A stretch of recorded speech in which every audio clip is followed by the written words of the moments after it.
I hold Yoweri Kaguta Museveni responsible for my disqualification. And I've been communicating it to all the members who support Jimmy Akena that it is Yoweri Kaguta Museveni who is responsible for Akena not being on the ballot. And as such, my communication to them is that Yoweri Kaguta Museveni cannot benefit from Akena not being on the ballot. So anybody who wanted to vote for Akena, please, please, please do not vote for Yoweri Kaguta Museveni. That's my message. It has been clear and it is very straightforward. There are 7 other candidates. I said, if you want to vote for any of the 7, please go ahead. I have no difficulty with you voting for the 7, but I insist, do not vote for Yoweri Kaguta Museveni. Now, there are those who said, despite all of that one, they cannot vote for the 7. I said, now, if you cannot vote for the 7, you take your ballot paper and write the name Akena. Put Akena on the ballot. They have refused to put my picture. They have refused to put me there. You write my name there. That is my message to my voters. Yoweri, no. All circumstances, Yoweri, no. The rest, feel free. If you can't, write Akena. Is there any ambiguity here? It is very straightforward, very clear. It's very clear. You are trying to get a politician, or I would say the son of a politician's politician, and you want to try to trick him into saying something he doesn't want to say. That will never happen. All these years I've been in politics, and you think you're going to corner me like this? I am the one claiming the spoiled ballots. At the end of the day, Electoral Commission must declare the number of spoiled ballots. There will be a general average which you can find over the number of years. On average, an election, you get such percentage as a spoiled ballot. If, for example, you say maybe 5% is the spoiled ballot, 3% is the spoiled ballot, anything above 3%, that's Akena's vote. Anything above 3% will be Akena's vote. If the 10% spoiled ballots, you know Akena has 7% of the vote. So you can still do your mathematics. Whether I am actually on, you still know that does Akena have influence? Is Akena able to drive the force? Is Akena able to speak to people and people listen to him? Or Akena is just talking as others want to go to place and open their mouths and think they can make sense of things which they don't understand. We're going to meet on the ground. January 15th is not far. And I'm telling those in UPC, if you're going to be campaigning for Museveni, I'm coming for you. I am. You're either with me or you're against me. Simple. Black, white, no halfway. For 2026, there's no halfway. You define your position, we'll sort it out. January 16th, yes, we can have a drink. But 15th, watch out. As far as I'm concerned, we're beyond normal. We need to address the questions of where we're going as a country. And if we don't address them now, when are we going to address them? There are questions, if you don't address, they will come to you. You can try to push it under the rug, but we need to address, is this country working for all its citizens? I say definitely not. An election is a time where we have that conversation. We talk about how can we improve the services available? How do you improve health? How do you give a promise to the next generation that they'll be able to succeed? How do you give hope to the young people that they'll be able to raise their families? And Uganda is going to be the prosperous country they dream about or hope for. That is what we do in sharing our vision. More important than even some of the promises which are made is a vision which people can attach themselves to, which can live by. Those are promises of an election. This, what we're going through in Uganda, is a farce. Some of us are only sticking in because there's no better alternative. The alternative is worse. If you don't do anything, it is worse. So you have to be engaged. You know it is not fair, but you still have to be engaged. You know your candidates are going to be mistreated, but you're still there to push through. That any little hope or glimmer of hope which you give, you think it is going to make a difference. That's why we remain engaged. Not that we believe in the nonsense which we're going through. Fairness, there's no fairness in this election. There's not been fairness. Will I disengage? No, I will not. With every breath I have, I'm going to try my level best to hope for that better Uganda and use every strength I have for fighting for that Uganda. But there are people who don't seem to care. They think they can hold on to something which is disenfranchising the majority. And these people are less than 1%. They don't believe that the people of Uganda will wake up one day and realize that they're being exploited, they're being mistreated on the dreams or the benefits for others and not the citizens of Uganda. I want to be distinguished that when the question was asked, I stood with the people of Uganda. I've always stood with the people of Uganda. And I hope UPC will do. And the UPC candidates will always stand by the people of Uganda. So what is wrong will be wrong and it will remain wrong. Yes, sir. That is the essence of democracy. When it is aggregated, you have an idea of where people stand, what people hope for. Now, in 1961, there was an election in Uganda. And it was boycotted largely. In the whole of Buganda, about 36,000 people registered. Those are the ones who registered. The ones who went to vote were even less. The people who were entitled were over 1.5 million to register. So by boycotting the 61 election, they sent a clear message that whoever is there talking is not talking on behalf of the majority of the people. So even if you write the name Akena and you get, I'm expecting more than 20,000.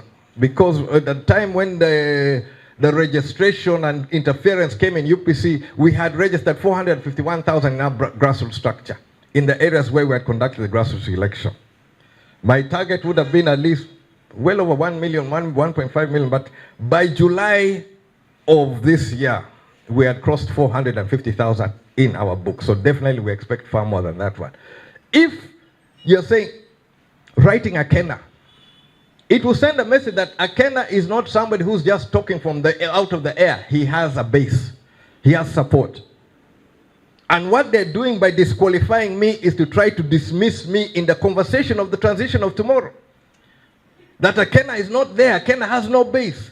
Who is Akena? By writing my name, you're telling them that Akena does have a base. You can ignore him at your own peril. And there are people who are running around saying this. My message is very clear. You're either with me or against me. I will meet you on the ground.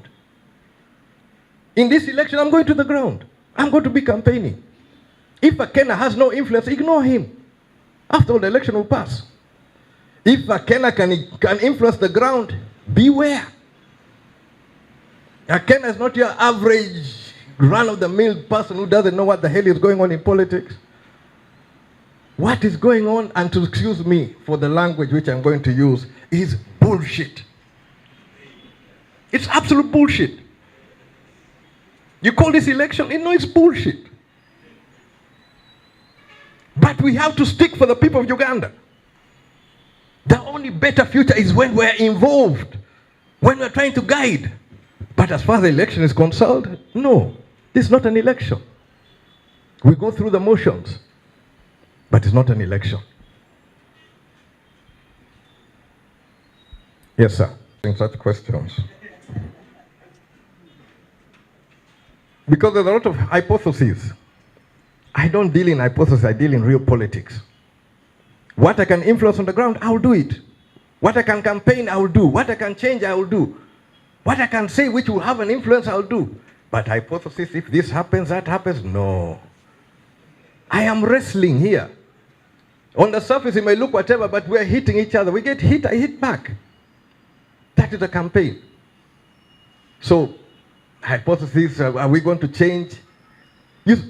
At the end of the day, it's the people of Uganda to determine where are we going. People have made Museveni to be this colossus that cannot be moved. He can be moved. Why is he disqualifying Akena? Akena is insignificant. If he was there, Akena is insignificant. Why? The other day, we had the number 3 in Uganda, in Lira, opening their mouth, just wow, talking nonsense. No, I'm serious here because, no, let me put it in context for people who don't understand politics. What she said, I had the first mind was, I can go to court. Challenge. What she's saying is that the president has broken the law, that's why Akena is in parliament. So the number 3 in Uganda is accusing the number 1 of breaking the law for illegally having Akena in parliament. If I go to court to challenge that issue, she'll be saying, no, Akena is lying, it's the president who has broken the law. Now, if you take it up to the Supreme Court, you have number 1 versus number 3 versus number, is it 4 or 5? How do you address that issue? Now, that is somebody who does not understand the office which you hold. In UK, speaker seeking re-election, no major party will field a candidate because they recognize the office, the words which come from that office. You don't just open your mouth and just talk like on a street. No. As Ugandans, we need to be serious in future. Some of these offices, you need to understand the office. Speaker of the Republic of Uganda, effectively accusing the president of breaking the law. To have an Akena in parliament when he should not be there. That's her statement. And me, I know, and the president should know, the reason of that 2011 issue, I restrained myself. I could have capitalized on the mess which his people made. Basically, he was delivered in my hands. I could have run roughshod over him. I didn't do it.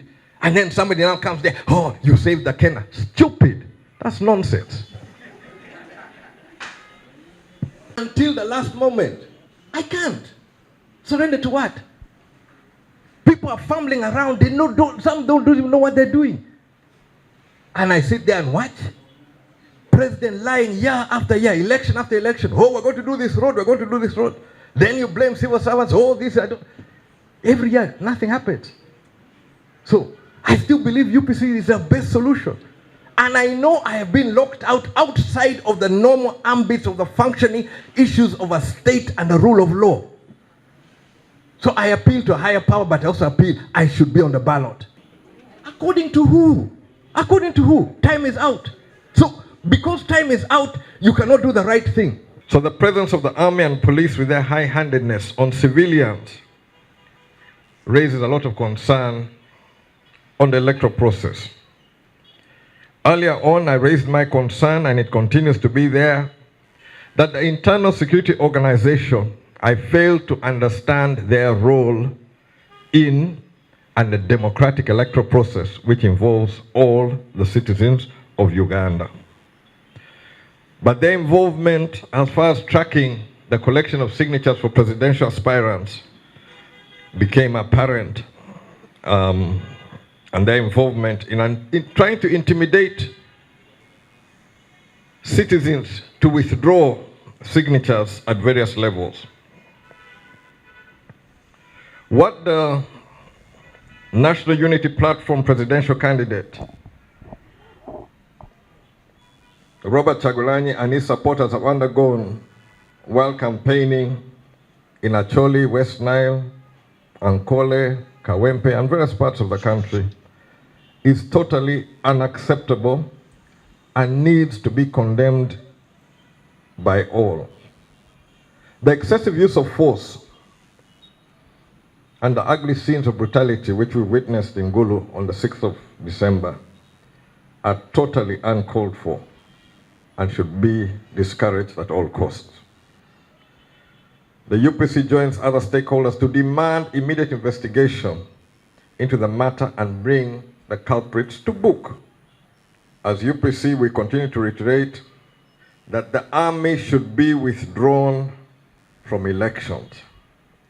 And the police role should be to keep law and order in the law and by the guidance given by the Electoral Commission.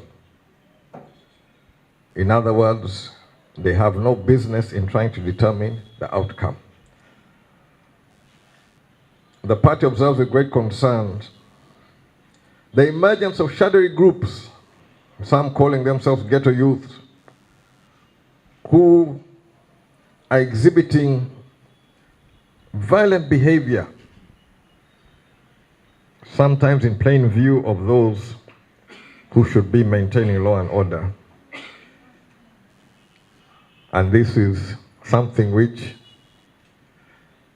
I personally must condemn, because in the election I want everybody to feel free to go and vote.